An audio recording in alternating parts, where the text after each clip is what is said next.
right, and we are back again after like a year and a half, I think. Hey guys, my name's Alston. I'm a self-taught videographer and welcome to my 2022 workspace. So I used to use this channel as a repository for my video work, but in late 2020, I decided to try doing actual YouTube videos where I talk in front of the camera. And the first video I made was a setup video, which did surprisingly well and carried the channel for a couple months actually. So I did a few videos after that and went on a hiatus since then, which I'll explain in another video. So a lot's changed in the past year. I recently cleared out this room for the setup and a dedicated recording space, and I wanted to take another go at this YouTube thing, and I thought no better way to do that than sharing my update on the desk.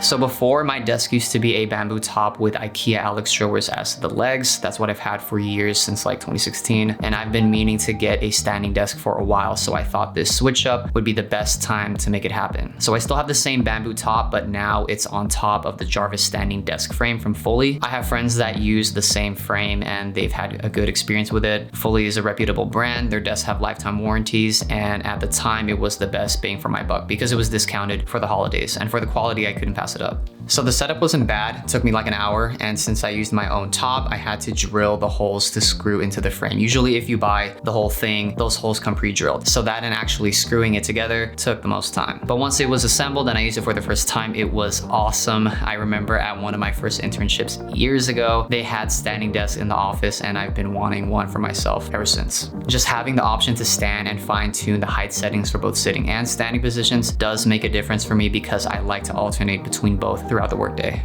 One thing that was hard to let go was the drawer space. I mean, when you go from 2-hole drawers to none, the stuff in it has to go somewhere. So I did some cleaning, removed the junk, which I'm glad I did. There was a lot of junk in there, and I still have the drawers. They're just in random places. Like one of them's over there off in the corner. I still have the drawer that holds my printer, which I have to the side, but I also got a drawer unit, which I put towards the right side of my desk. It's just big enough to hold some stuff, but not too big, so it looks more seamless with the rest of the desk. And it turns out what I really need, like 80% of the time, can fit in that small drawer. So I'm really glad that I made that switch. After I finished building the desk, I started setting up some of the peripherals so I could line up the acoustic panels, which is this gray thing that you're seeing on the wall. I just used command strips to stick them on. So 3 reasons why I got this. 1, because any level of sound dampening is always good for acoustics and recording. 2, the look, at least I think it looks pretty good. And 3 is possibly to color grade better. And I can't prove it on a scientific level, but I got this idea from a cinematographer I was working with. He was doing color for a commercial video project that my team had, and they were setting up one of the conference rooms so he could do his color grading properly. The setup was the monitor and a gray backdrop right behind it. And then there's a light in between, right behind the monitor, shining against the backdrop.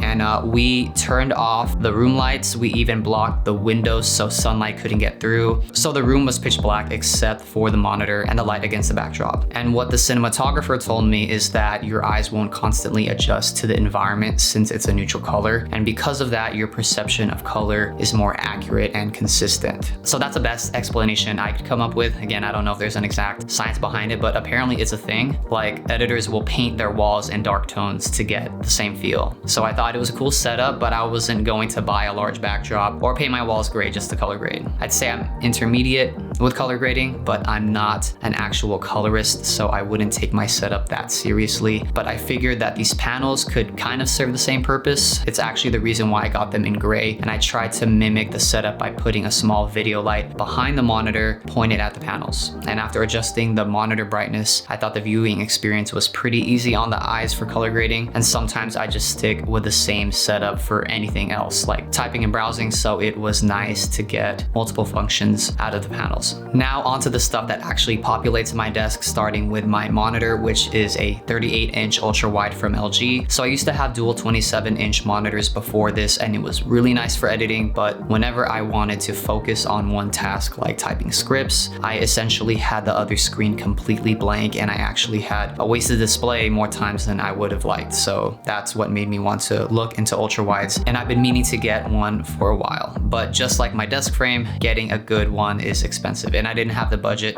until recently. So I got this one in particular because it's the biggest standard ultra wide you can get. So this model has the highest brightness and resolution in its size. There's a lot of ports, and it supports 97 watts of charging, so it can charge a laptop and display it with one Thunderbolt cable, and that helps make the setup more minimal. I feel like my productivity has gotten a lot better with the setup. Just having one big screen really helps me focus, and it's still big enough for multitasking. I like to use apps like Magnet, which gives Macs a similar function to Windows computers, where you could drag a window to the left or right edge of the screen and it'll split it in half for you. You could put it towards the top to fill up the whole screen, and you could divide the screen a bunch of times. The one thing I do miss about a dual monitor setup is how I used it for editing. I don't have my old monitors on me, so I will try to demonstrate it here. Just pretend that the left half is one monitor and the right is another. But on Premiere Pro, I would split the workspace so that the viewing panel was on the left side of the monitor and the rest of the workspace, like the timeline and effects, were on the other one. And what's good about this is like you have an entire monitor for just whatever it is that you're editing. And for the other monitor, you could have your timeline really long or really tall, which is great for layers. Like in this project, there's up to 5 tracks just for the live audio, and then there's music and sound effects. So that's one of the better examples of why you get a dual monitor setup. But again, for me, I'm not just editing. And even when I do, this is still a lot of space to work with. I actually have a saved workspace just for this monitor that mimics the dual monitor setup, and it pulls it off pretty well. I have a decent sized display panel, and I could get my timeline to be a good length and height.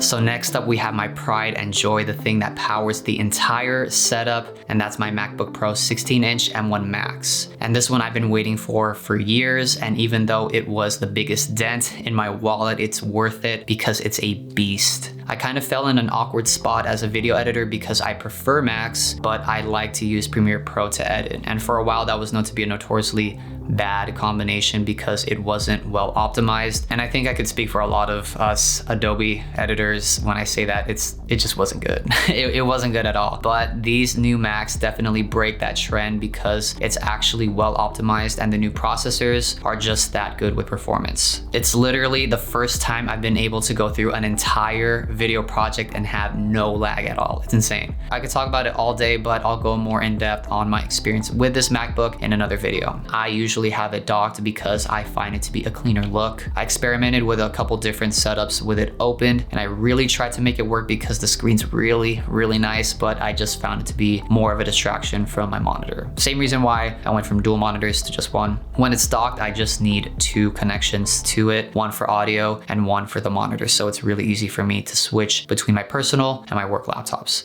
So now we're gonna move on to the audio gear, starting off with the speakers, which are the Audio Engine A2 Pluses, the same as before. They still work great, still sound great, and they look really good with the rest of the setup. And I got my headphones hanging towards the left side of my desk. So there's a couple new things here. I still have a 2 headphone setup, one open back, which is my primary, and one closed back, which is my secondary. And before I had the AKGs and the Hi-Fi Man, but I had both of them for over 5 years. A lot of the materials were breaking down, and I didn't like the comfort of Hi-Fi Man headphones in particular. So I was ready to get rid of them, and I replaced the AKGs with the Beyerdynamic DT770s as the new closed back. These are really good quality headphones, especially if you're on a budget. They're actually not new. I've had them since 2018. I bought these to use at the office. They're like known to have really soft pads, so I could wear them for hours and not be bothered. And with all the use that I put them through, they still hold up. So when I was looking for a primary replacement, I figured why not get another Beyerdynamic. So I did some research and landed on these, the Beyerdynamic DT1990 Pros, which is like their next tier up in the line of headphones. The first thing that caught my eye was definitely the look. The velour pads are just as good as ever, and even though it's all metal, it's still very comfortable to wear. And the sound was pretty surprising. You know how audiophiles could tell all the little details in a headphone? Well, even if you're not, you could still tell the difference. It's that noticeable, which is, it should be, because these are a lot more expensive than the DT770s. And I'm not an audiophile myself, but I do appreciate good audio, and the audiophile world is interesting to me, so I'm down want to invest in a good pair of cans. I'd say that these have more clarity, especially in the vocals, and the low end hits a lot better. Like I mentioned, they're really comfortable. I could use these for long hours of editing, listening to music, watching a movie, and I'm not a gamer, but I hear a lot of gamers get hi-fi headphones just like this one. So there's a lot of use cases. I still have the same 4-channel amp that powers and connects everything all together. So this style is for the speakers and the necks to control the headphones. And having that control makes it really easy to switch between what output I want, and that's why I prefer this setup. The keyboard and mouse are still the same too. This time I decided to get a desk pad to put them on to protect the wood. The keyboard and mouse are from Logitech's ergonomic line, so there's differences in the form factor that really help with its ergonomics. Like for the keyboard, there's a curvature that helps with hand placement, and the mouse being a trackball design helps with avoiding wrist strain. Another thing is that they both have this feature where you can switch the connection between multiple devices. So whenever I'm switching off between work and personal computers, I could just tap a button and switch connections through Bluetooth. So just a couple more things on the desk. To the left side, I have a lucky bamboo plant. It's always good to have a couple plants around for air quality, and I hear it's good for stress and focus. It's low maintenance. The size gives a good amount of coverage around the desk, so it gives a good look. And I also think that it makes sense with the setup since the desk itself is made out of bamboo. On the far right, I've got a couple of other plants, a snake plant and a succulent. You'll also see my boom arm for my mic, which I put there if I'm filming at that angle. And this cylinder thing over here is a dock for my iPhone. You could actually pull this part out and attach it with MagSafe, and the space behind it is a wireless charger, so I usually put my AirPods there. So the last two things on my desk you actually can't see, but behind the monitor I have a Logitech webcam. This one I got expensed from work, and I got it because I can't get the internal mics on my MacBook to work, and I'm pretty sure it's because it's in clamshell mode. So I got this for work calls and FaceTime, and I usually like to keep it in the back because it's distracting to have it on top of the monitor all the time. But luckily I don't need the actual camera function all the time since most of my work meetings don't need me to have my camera on. I could just leave it in the back if it's an audio call, but when I need the actual camera, I put it up, then put it away when I'm done. And right around the same spot, I hide my external hard drive where I keep all of my personal projects, including stuff for YouTube. It's 2 8TB drives and I have it set to RAID 1, so backups go to both drives. And the last thing to top off the setup is my chair, which is an autonomous Ergo 2. I also mentioned this in the last setup video, so I've had it for over a year now, and it's been holding up really well. I think the only thing was that the seat was too firm, so I got a cushion from Purple, and that helped a lot.